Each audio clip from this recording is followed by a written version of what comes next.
네, 전국에 계신 경찰대 편입 수험생 여러분, 안녕하세요. 저는 독편사 편입논술학원에서 경찰대 편입 언어논리를 강의하고 있는 김현수 선생님입니다. 오늘부터 제가 이제 시리즈로 2023학년도 경찰대 편입 최초로 시행된 1회 시험이죠. 언어논리 기출문제 해설 강의를 같이 해보도록 할게요. 사실 이게 작년 11월에 시행된 시험이라서 더 빨리 해설 강의를 촬영할 수 있었으면 좋았을 텐데 제가 여러 가지 강의 일정이 겹쳐가지고 지금 이렇게 해설 강의를 선보여드리게 되었습니다. 작년 2022년도에는 경찰대가 언어논리 예시문항 25문제를 공개를 했었죠. 그래서 그 25문제에 대해서 제가 자세하게 해설 강의를 해드렸는데 이제는 작년 본 시험 문제 25문제에 대해서 한 번에 다 다루기에는 양이 많기 때문에 유형별로 끊어가지고 유튜브를 통해서 여러분들 만나볼 수 있도록 하겠습니다. 작년 같은 경우에는 제가 한 10명 정도의 소규모 수업으로 언어논리 수업을 진행해서 그중에 이제 최종 합격생이 2명이 배출이 됐고 더 고무적인 것은 2명 다 언어논리 점수가 70점이 넘는다는 거예요. 작년에는 언어논리 난이도가 굉장히 어려웠기 때문에 사실 70점이라는 점수가 굉장한 고득점인데 그런 결과를 얻었습니다. 그래서 어떻게 해야 이 기출문제를 접근해야지 이 난이도에서 70점 이상의 고득점이 가능할지 좀 실전적인 전략도 같이 살펴보려고 합니다. 사실 저는 그렇게 생각을 해요. 제가 이제 강사 입장에서 문제를 풀어드리긴 하지만 여러분들은 60분이라는 제한된 시간 동안에 25문제를 시험장에서 풀어야 하잖아요. 근데 이미 답과 해설을 다 알고 있는 입장에서 해설하는 건 사실 저는 크게 의미가 있을까 그런 생각이 돼요. 그래서 저도 가급적이면 최대한 여러분들의 입장에서 저라면 이 문제를 이렇게 풀 것 같다. 그런 전략적인 측면으로 이제 말씀을 드릴까 합니다. 자, 그래서 이게 이제 작년 1차 시험 기출 문제고요. 언어랑 언어 논리랑 영어가 합본이 돼 있는데 저는 이제 언어 논리 해설을 하겠습니다. 잠깐 문제에 대한 분석을 해보면 이것은 제가 이제 미리 유형적으로 이제 분류를 해놨는데요. 유형으로는 크게 5가지로 구분이 됩니다. 언어이해, 추리, 추론, 논리 퍼즐, 논증, 비판, 종합 판단. 요거는 제가 임의로 구분한 것은 아니고 작년에 2022년에 경찰대학교에서 예시문항을 발표할 때 사용했던 기준을 저도 그대로 사용을 한 건데 다만 이제 한 가지의 차이점이 있다면은 예시문항에서는 추리추론과 논리 퍼즐을 합쳐가지고 그냥 추리추론이라고 분류를 해놨는데 저는 이 논리 퍼즐 문제 같은 경우에는 조금 따로 접근하는 편이 더 좋다라는 생각이 들어서 네 문제를 따로 뺐습니다. 보시면 언어 이해가 총 7문제, 추리추론이 논리 퍼즐이 아닌 순수 추리추론 문제가 4문제, 논리 퍼즐 4문제, 논증 비판 5문제, 종합 판단은 이제 1지문 2문항 혹은 1지문 3문항 유형인데 5문제 해가지고 25문제가 구성이 돼 있고 이제 특이사항으로는 주제를 보면 과학기술 지문이 지문으로 보면 22지문 중에 9문항, 문제로 보면 25문제 중에 10문제에서 40% 정도의 높은 비율을 차지하고 있다는 사실을 확인할 수 있습니다.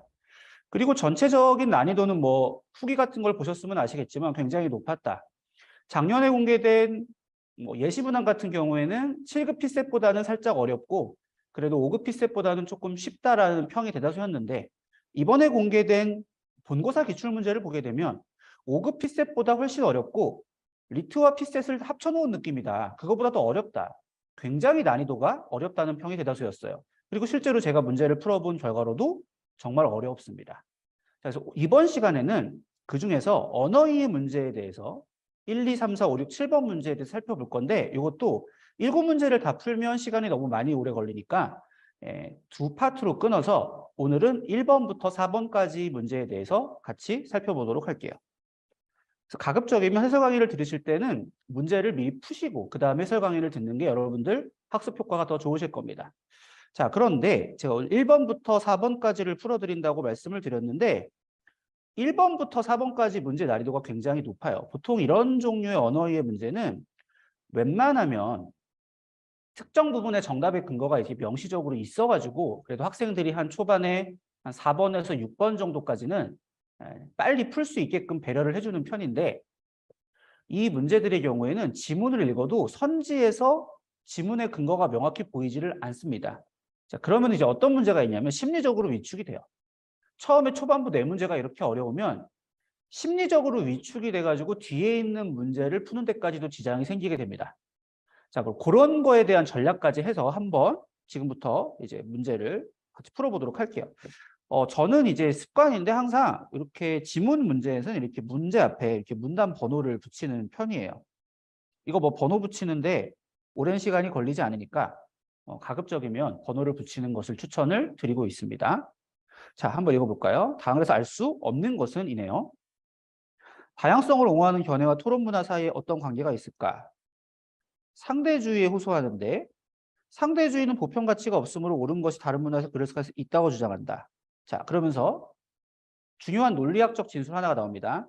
상대주의가 옳다면 우리는 더 진리에 가까이 다가갈 수 없다. 자, 이거는 논리학적 진술이기 때문에 저는 읽으면서 가급적이면 기호화를 하시는 거를 추천을 드려요. 그래서 1번의 1문단에서 우리가 어떤 포인트를 조금 잡아내야 되냐면 상대주의가 옳다면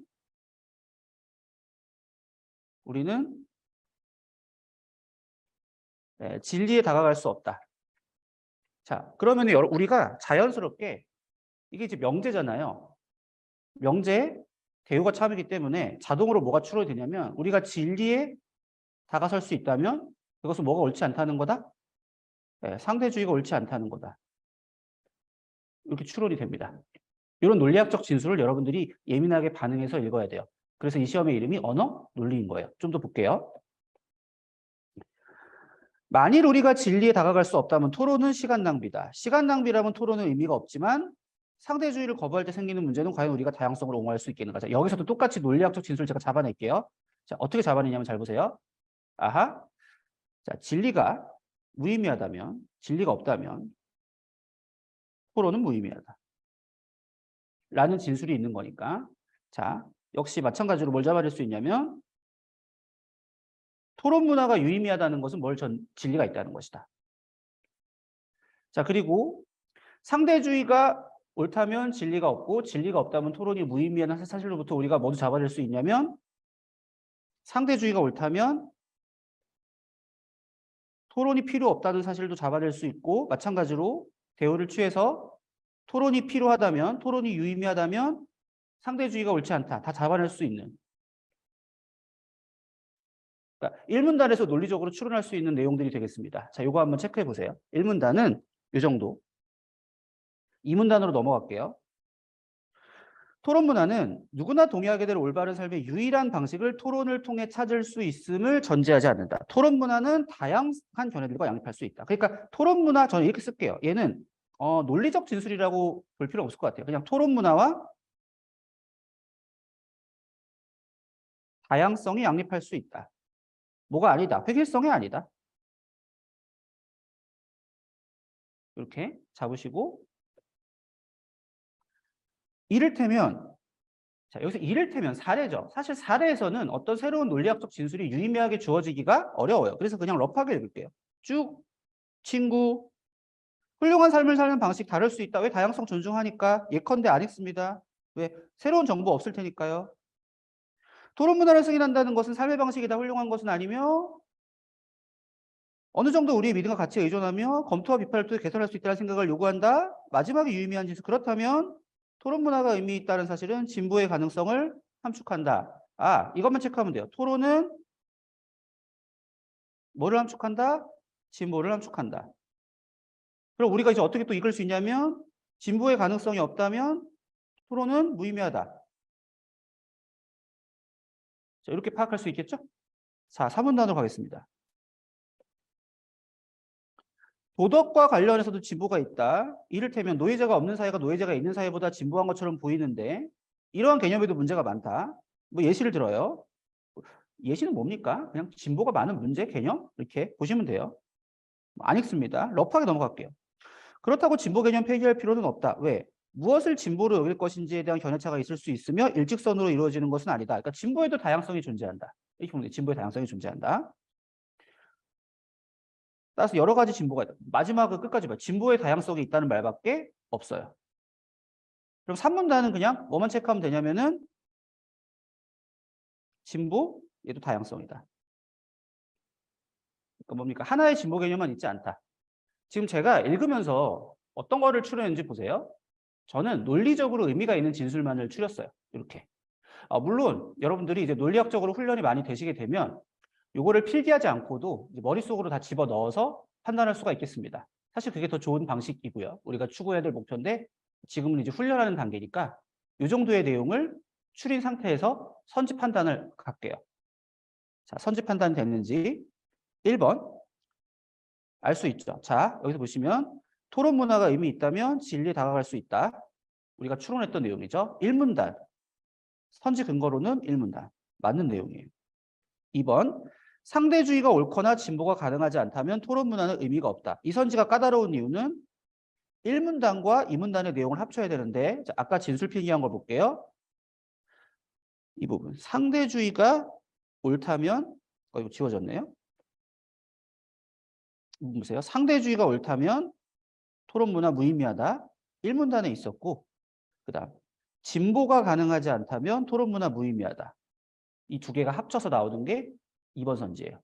그러니까 2번 선지가 까다로웠던 이유는 두 문단에 있는 내용을 합쳐야지 판단할 수 있었어요. 보통 이제 이런 식의 단순 일치 문제는 한 문단의 특정 문장에 웬만하면 정답 근거 주는 경우가 대부분인데 문제를 좀 까다롭게 만든 거죠. 1번 문제부터. 이것도 맞는 거고. 3번. 이거는 그냥 3문단에 바로 나오죠. 이러한 진보 개념에 문제가 있다. 그냥 넘어갈게요. 4번. 맞죠? 왜? 진보는 다양성을 인정하니까. 틀린 게 5번인데 토론 문화를 받아들이면 누구나 동의할 만한 올바른 삶의 유일한 방식을 찾게 될 가능성이 없다 그랬는데 아니죠. 뭐라 그랬냐면 이 대놓고 말하잖아요. 토론 문화는 누구나 동의하게 될 유일한 방식을 존재하지 않아요. 다양성과 양립 가능해요. 그래서 정면으로 틀린 진술이죠. 틀렸다는 근거는 이 문단어를 통해서 알 수 있죠. 1번의 정답이 5번인데 사실 1번 문제치고는 굉장히 좀 어려웠어요. 왜냐하면 논리적으로 유의미한 진술들이 많았고 1, 2, 3, 4번 선지가 다 틀리다는 걸 판정해야 5번의 정답 선지로 갈 수 있으니까 1번 치고 까다로웠다. 예. 뭐 까다로운 문제를 제가 뭐 쉽다고 말할 수는 없으니까요. 바로 2번으로 넘어갈게요. 자, 마찬가지로 번호 매길게요. 2번은 어려웠어요. 얘는 왜 어렵냐면 2번 문제 특징은 정보량이 굉장히 많다는 거예요. 논리적으로 유의미한 진술도 물론 있지만 그렇게 까다롭지 않은데 정보량이 많아서 까다로운 문제라고 볼 수 있겠습니다. 그리고 조금 선택지가 약간 좀 찌질해요. 선택지가. 그래서 문제를 조금 전형적으로 까다롭게 만드는 수법을 출제자가 사용을 했습니다. 자, 볼게요. 조개기원 이런 거는 필요 없고 자, 이런 거 5가지 관찰과 3가지 요인. 자, 이런 거 전부 체크하시면 되죠. 첫째, 모든 종은 개체군이 기하급수적으로 증가 어쩌고 번식 능력. 둘째, 일정하게 유지. 셋째, 환경 제한적. 넷째, 동일하지 않다. 유전된다. 자, 파편적으로 막 정보를 나열하고 있어요. 사실 요거를 일일이 정리하는 게 좀 비효율적이긴 한데 일단 정리를 해보긴 할게요. 1문단에. 자, 5가지 관찰. 5가지 관찰이라 그랬으니까 그냥 1, 2, 3, 4, 5 넘버링 할게요.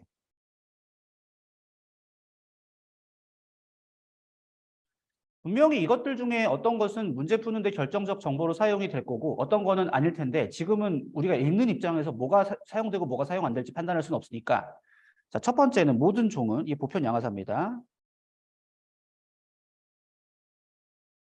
번식 능력을 가지고 있다. 두 번째, 개체군의 크기는 일정하게 유지된다. 세 번째, 환경 자원은 제한적이다.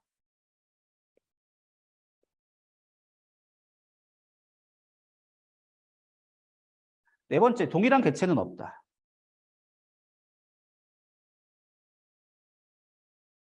다섯 번째, 형질 다양성은 유전된다.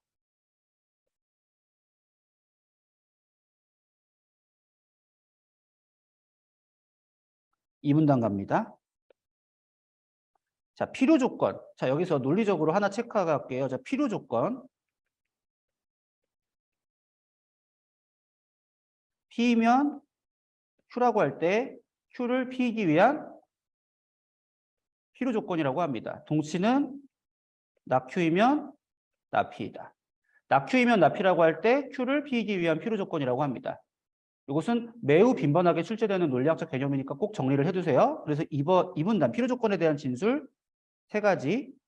첫째, 개체군의 특정 형질에 대한 편의. 둘째, 유전. 셋째, 생식 성공의 차등. 끝이죠. 자, 이거 중요한 것 같아요. 필요 조건이니까. 정리할게요. 2문단 필요 조건도 3가지. 넘버링 할게요. 자, 첫 번째 개체군 내 특정 형질 편입.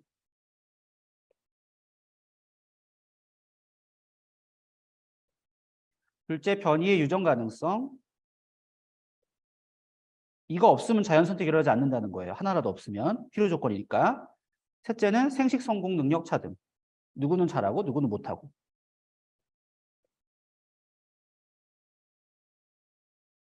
아마 이거는 무조건 문제가 될 것 같습니다. 3문단 가겠습니다. 자연 선택의 결과는 적합도를 가지고 판별할 수 있는데 적합도 결정 요인도 3개다. 첫째, 개체의 적합도는 개체군 내에서 특정 형질을 드러내는 유전자형, 표현형 비교 측정. 둘째, 환경 요인에 따라 결정. 셋째, 개체군 내에서 한 생물이 다른 생물에 비해 가질 수 있는 상대적인 번식 성공도 역시 마찬가지로 그대로 정리합니다. 넘버링 똑같이 1, 2, 3 할게요. 첫째, 개체군 내에서 적합도 결정 요인. 개체군 내에서 특정 형질을 드러내는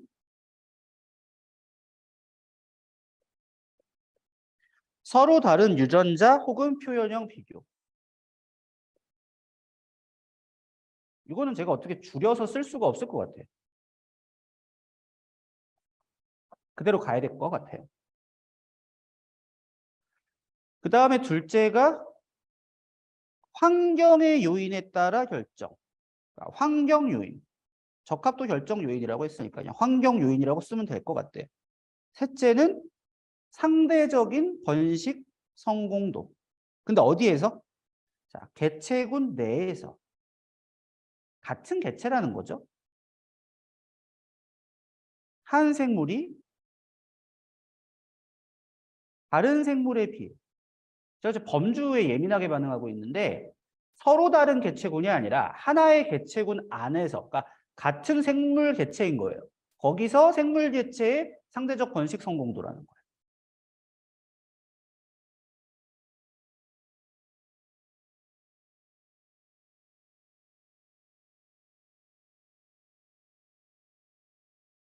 이렇게 볼 수 있어요? 그러면은 이렇게 정리를 하면 일단 제가 출제자라면 필요 조건 가지고 문제 만들 것 같고요. 그 다음에 예를 들어 개체군 내라 그런 거를 여러 개체군끼리 이런 식으로 좀 장난치지 않을까. 범주를 가지고 장난치지 않을까 싶어요. 왜냐하면 수험생들이 웬만하면 예민하게 반응 못할 테니까. 그리고 제 예측 그대로 맞아 떨어졌죠. 자, 선지 볼게요. 문제는 뭡니까? 다인의 생각 볼 수 없는 것은 틀린 거 고르는 겁니다. 1번. 번식 능력의 종간 차이는 적합도를 결정하는 요인이 아니죠.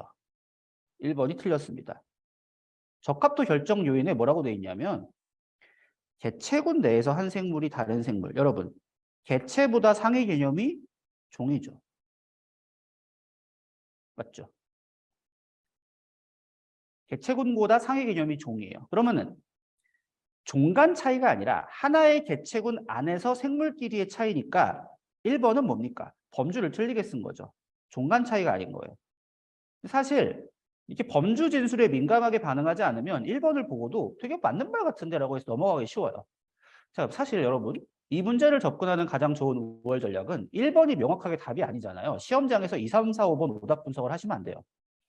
얘는 1번이 답인 거니까 곧바로 3번으로 넘어가는 게 지혜로운 전략입니다. 왜? 1번이 너무 명확하게 답이잖아요. 그럼 2, 3, 4, 5번은 볼 필요도 없는 거예요, 사실은.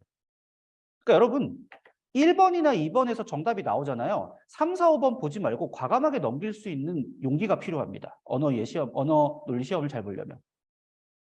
근데 우리는 지금 이제 연습하는 거니까 하나하나씩 체크는 해볼 거예요. 근데 여러분이 시험장에서 1번을 답으로 치고도 2, 3, 4, 5번을 분석하고 있으면 그거는 사실 현명하지 못한 겁니다. 그러면 안 돼요. 근데 우리 연습이니까 볼게요. 2번. 개체에 유전되지 않는 현질은 자연 선택의 대상이 아닌 거 맞죠? 어떻게 알 수 있냐면 자, 필요 조건에 자연 선택에서 뭐라고 돼 있냐면 1문단에 형질의 다양성은 유전된다라고 돼 있고 자연 선택의 필요 조건으로서 뭐를 말하고 있죠? 자연 선택의 필요 조건으로서 이 변이들이 유전될 수 있어야 한다. 필요 조건이잖아요. 이 부분. 그러니까 필요 조건은 없으면 자연 선택이 아닌 거죠. 그래서 2번은 명확하게 아닌 거죠. 그러니까 알 수 있는 내용이고 3번 계절 변수는 필요 조건이 아니다. 이거 그냥 어떻게 판단? 필요 조건에 계절 변수 있나 없나 보면 돼요. 계절 변수 없네요. 필요 조건에. 그러니까 아닌 거죠. 이렇게 알 수 있죠. 이 문단에 없어. 그러니까 아니야. 4번 환경 자원이 제한적이기 때문에 일부 생존만이 여기 있네. 여기 있죠. 일부 생존만이 성공한다. 얘는 1문단을 통해 알 수 있죠. 5번 특정 형질의 서로 다른 개체를 갖는 자손수가 같다면, 자 보세요. 이거 각각 낳는 자손수가 같다면 이것은 뭡니까? 생식 성공이 동일하다는 거죠. 생식 성공 능력이 동일하다. 차등이 아니다. 근데 필요 조건에 뭐라고 돼 있죠? 차등이 있어야 된대. 근데 자손수가 같다는 거는 생식 성공 능력이 동일하다는 거죠. 그러면 이거죠. not 생식 성공 차등이죠. 부정이니까 필요 조건이 부정이 되면 자연 선택이 일어나지 않겠죠. 논리적으로 당연히. 또 5번도 맞아요. 그래서 2번. 이 문단을 통해서 맞다는 걸 알 수 있는데 이거 어디까지나 우리가 연습이니까 체크한 거고 실제 시험장이면 과감하게 1번 치고 넘어갈 수 있는 자신감이 필요합니다. 그리고 그 자신감을 가지고 판단하려면 당연히 많은 연습을 해야겠죠.